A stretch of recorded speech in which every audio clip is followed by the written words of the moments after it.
Assalamualaikum warahmatullahi wabarakatuh. Bismillahirrahmanirrahim. Alhamdulillahi rabbil alamin. Wassalatu wassalamu ala asyrafil anbiya'i wal mursalin wa ala alihi washabihi ajma'in. Alhamdulillah, saya berkesempatan untuk menyelesaikan ataupun membuat tugasan terakhir, iaitu tugasan KPMDLE yang mana dapat dilaksanakan sehingga dengan jayanya. Pada kali ini saya sertakan kesan dan pesanan saya untuk menghentikan virus corona dengan pendekatan fikih yang sudah saya sediakan teks dan saya akan bacakan untuk kongsikan dengan para sahabat-sahabat saya dan bagi menjayakan program KPMDLE untuk diri saya pada semester 8, iaitu pada semester terakhir. Alhamdulillah. Ajaran Islam membawa rahmat dan kebajikan kepada seluruh manusia bermasyarakat majmuk, walaupun pelbagai agama, bangsa dan taraf hidup di seluruh alam. Meskipun akidah Islam tegas, tetapi tetap melaksanakan hak kemanusiaan yang berkeluarga besar, berkonsepkan sejagat. Hikmah ataupun kesan pelaksanaan ini untuk membuktikan bahawa ajaran Islam berwawasan luas dan tiada sempadan jauhnya daripada dunia sehingga akhirat, terutama apabila merealisasikan rukun kehidupan manusia mengikut tertib maqasid syariah, iaitu tujuan dan hikmah. Firman Allah SWT, afahasibtum annama khalaqnakum abasan wa annakum ilaina la turja'un. Artinya,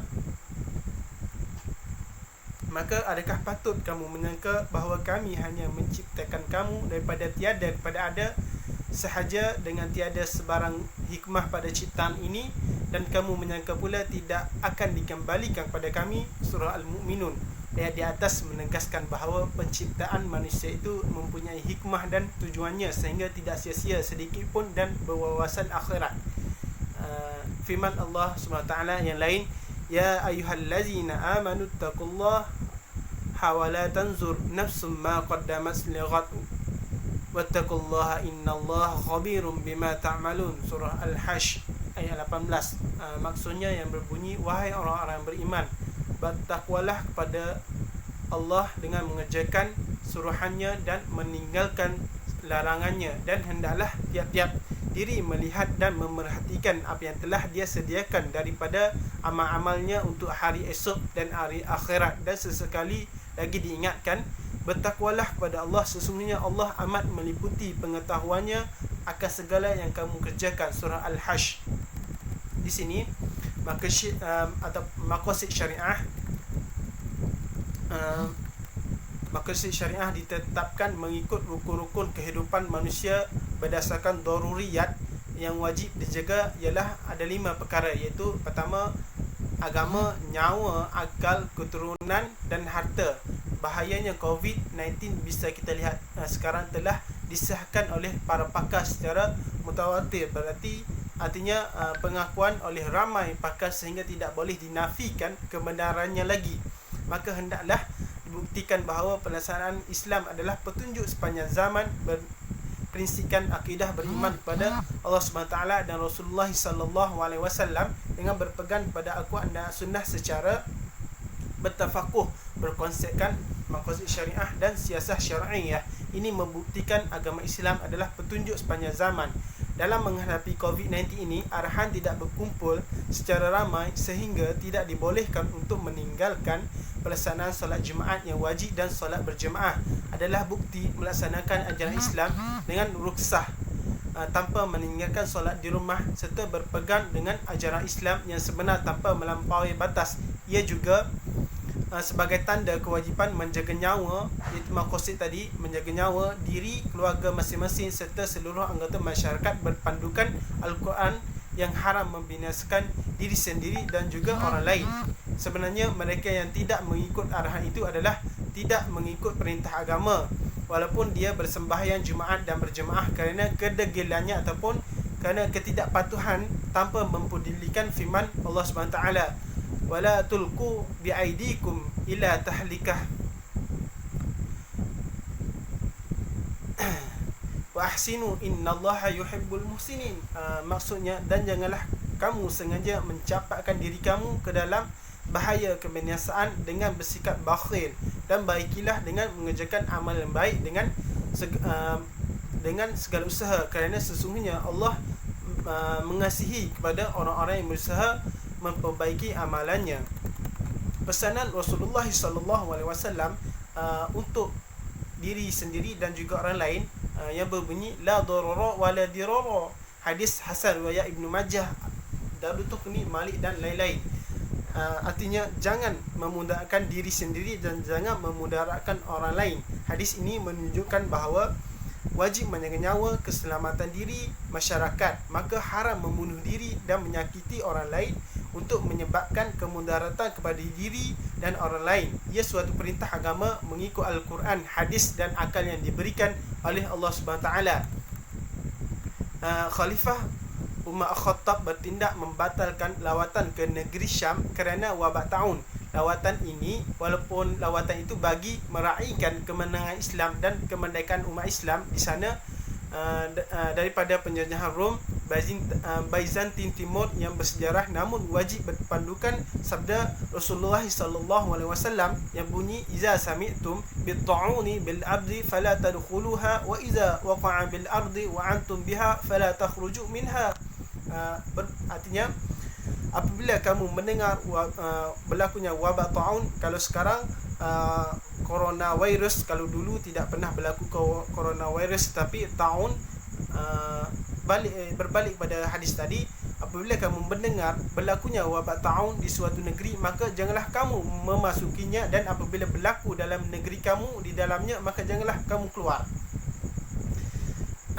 Maksudnya ialah selamatkan diri kamu daripada penyakit sekiranya kamu ditimpa penyakit, dan janganlah kamu membawanya menjangkiti orang lain. Jadi untuk itu perkongsian tersebut saya telah nyatakan. Di sini saya akan memberikan beberapa tip supaya ataupun poin supaya kawan-kawan terus menjaga diri masing-masing. Pertama, saya akan bagi kesan ataupun hikmah berdia di tempat ketika wabah berdasarkan hadis tersebut. Allah menjanjikan pahala syahid bagi mereka yang mati terkena wabah. Kedua, syurga dan pahala bagi para orang-orang yang sabar. Ketiga, orang ramai terselamat tidak menular. Maksudnya kalau sudah dijangkiti tidak keluar tempat lain, maka rahmatnya ataupun hikmahnya, kesannya orang lain tidak dijangkiti oleh kita, dan kita tidak dijangkiti oleh orang lain. Dan paling besar nikmat Islam yang kita bisa lihat sekarang, Islam rahmatan lil alamin, adalah menampakkan agama Islam ini sesuai dianuti dan diguna pakai. Yang kita bisa lihat hikmah tadi, jangan keluar dan jangan menjangkiti orang lain. Ini besar kali hikmahnya. Jadi seterusnya, pesanan untuk menghentikan wabah COVID-19. Pertama, kita dengar daripada pemerintah kita, tasarrufu imamu manuta bimaslahah. Tasarrufu imamu manuta bimaslahah artinya kebijakan para pemimpin itu berdasarkan kepada kemaslahatannya. Yang tadi kita bisa lihat solat Jumaat tidak dilaksanakan setelah adanya fatwa dan ataupun makosid yang telah dilihat berdasarkan nyawa dan keturunan tadi. Apabila telah tiada nyawa ataupun memudaratkan antara satu sama lain, antara masyarakat, maka difatwakan berdasarkan kemaslahatan, maka tidak perlulah mengadakan solat Jumaat tersebut. Sedikit pesanan untuk menghentikan wabah COVID-19, dan saya akan kongsikan beberapa cara pencegahannya ataupun langkah untuk mengelakkan daripada menularnya. Iaitu pertama, kita lihat dari segi pakar atau para doktor telah mendefinisikan beberapa bukti ataupun langkah untuk mengelakkan daripada terus menular. Pertama, sentiasalah mencuci tangan memakai sabun ataupun hand sanitizer. Kedua, tetaplah di kawasan dan tempat, jangan keluar ke tempat yang mengalami wabah tersebut.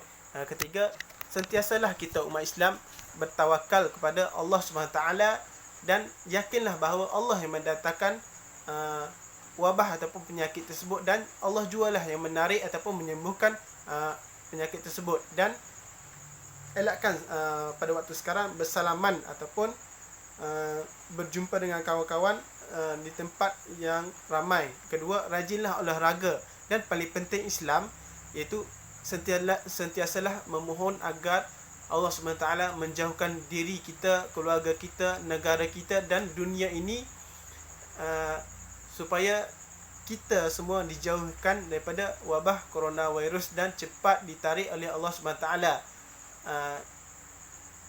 Seterusnya, sentiasalah memakai masker saat berada di tempat publik, contohnya ke tempat pusat beli belah, ke kios-kios ataupun ke swalayan dan sebagainya. Dan yang paling parah ketara ataupun paling parah kita lihat sekarang, wabah COVID-19 ini merebaknya iaitu melalui tempat keramaian, seperti tempat orang ramai seperti di bandara dan sebagainya.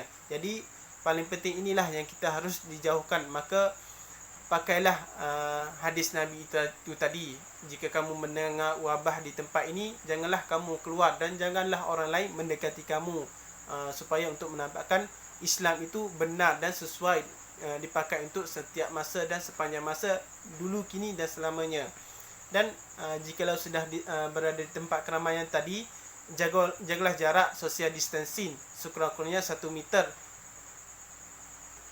Sekurang-kurangnya 1 meter yang telah dikeluarkan oleh Kementerian Kesihatan sama ada Malaysia ataupun Indonesia. Sekadar itulah perkongsian untuk video ataupun tugasan terakhir KPMDRI online untuk kali ini, dan semoga bermanfaat dan semoga kita semua dijauhi wabah corona pada bersempena dengan ataupun bertepatan dengan bulan Ramadan ini. Saya doakan kita semua dan seluruh negara ini cepat-cepat ditarik penyakit wabah yang berbahaya ini. Wallahu alam. Assalamualaikum warahmatullahi wabarakatuh.